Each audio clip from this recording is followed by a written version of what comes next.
Hey guys, থাম্বনেইলটো দেখি গম পাইছে চাগে আজি মই কি বনাবলৈ গৈ আছোঁ।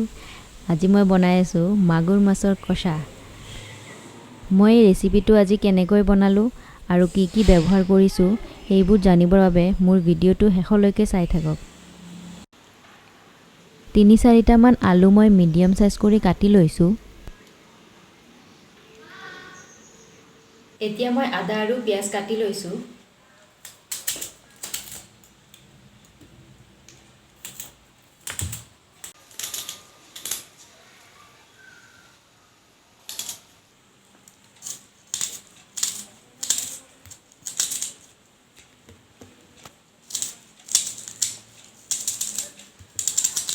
মই ইয়াতে 2টা মিডিয়াম সাইজৰ পিঁয়াজ ব্যৱহাৰ কৰিছোঁ।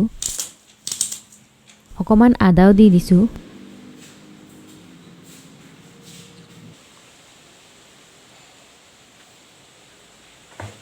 জালুক, জিৰা, ডালচিনি, শুকান জলকীয়া মই একেলগে পাতাত বটি লৈছোঁ।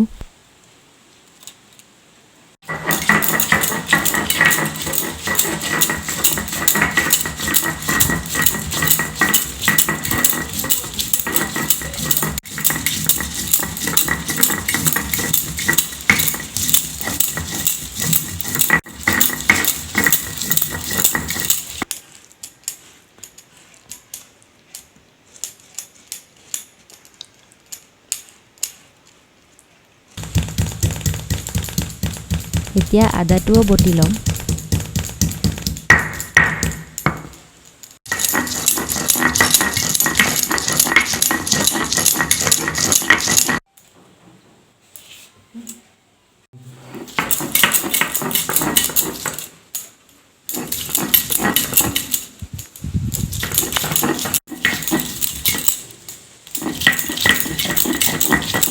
এতিয়া পিঁয়াজখিনিও বটি মিহি কৰি ল'ম।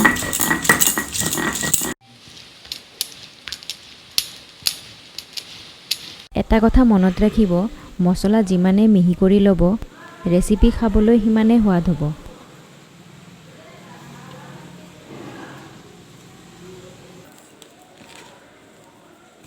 এতিয়া মই কাটি থোৱা মাছখিনিৰ লগত নিমখ, হালধি আৰু জিৰা গুড়ি ভালকৈ সানি ল'ম।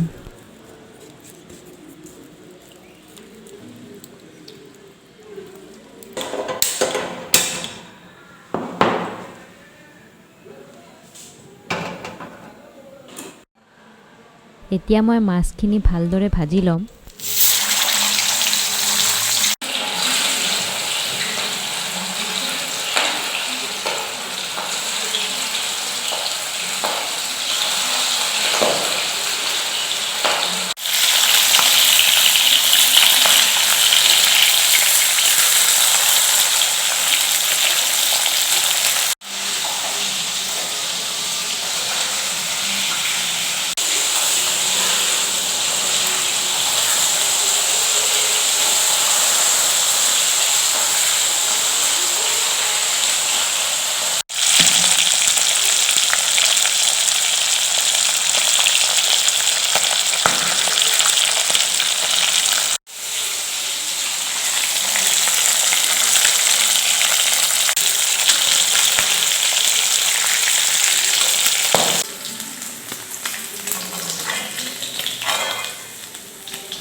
আমাৰ মাছখিনি এতিয়া ভালদৰে ভাজা হৈ গৈছে।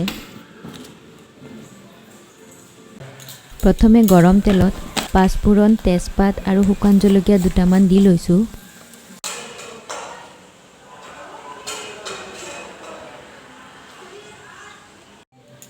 এতিয়া কাটি থোৱা আলুখিনি দি দিছোঁ।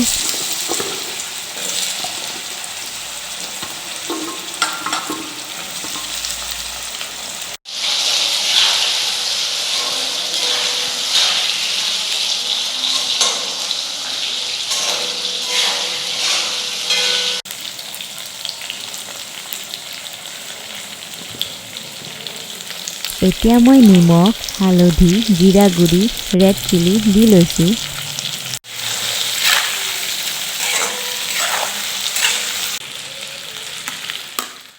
এতিয়া মই বটি থোৱা মছলাখিনি দি লৈছোঁ।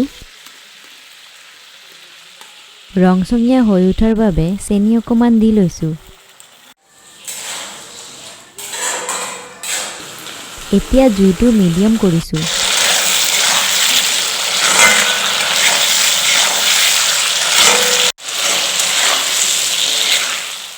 ঘনে ঘনে লৰাই দি থাকিম, নহ'লে মছলাখিনি কেৰাহীত লাগি যাব পাৰে।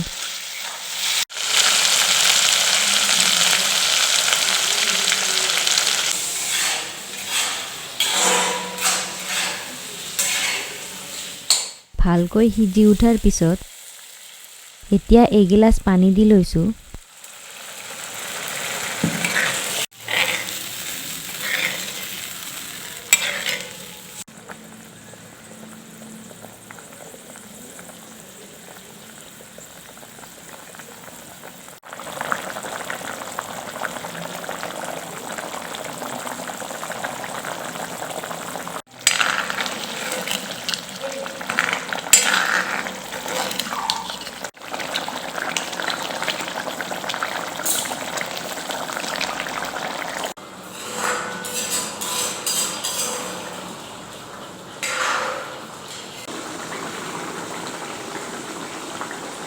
জুইটো কমাই লৈ অলপ সময়ৰ বাবে ঢাকনিৰে ঢাকি দিম।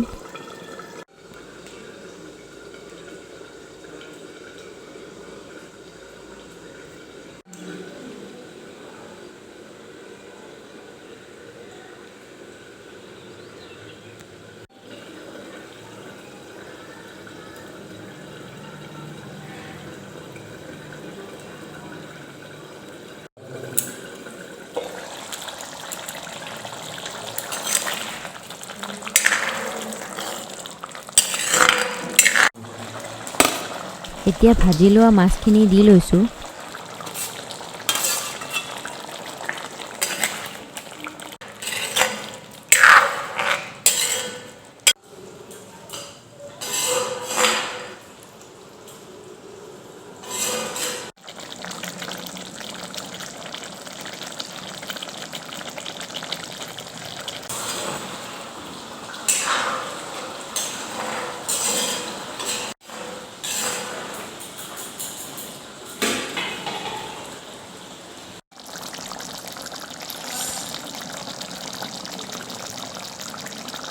পাঁচ মিনিটমান এনেকৈ ৰখাৰ পিছত জুইটো নুমাই থৈছোঁ।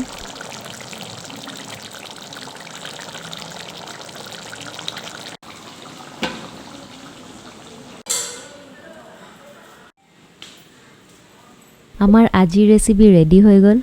চাওকচোন দেখিবলৈ কিমান লোভনীয়া হৈছে। আপুনিও নিজৰ ঘৰত বনাবলৈ চেষ্টা কৰিবচোন আৰু কেনেকুৱা হৈছে মোক কমেণ্ট কৰি জনাব। আৰু মোৰ চেনেলটো যদি আপুনি এতিয়ালৈ ছাবস্ক্ৰাইব কৰা নাই তেনেহ'লে এতিয়াই ছাবস্ক্ৰাইব কৰি লওক।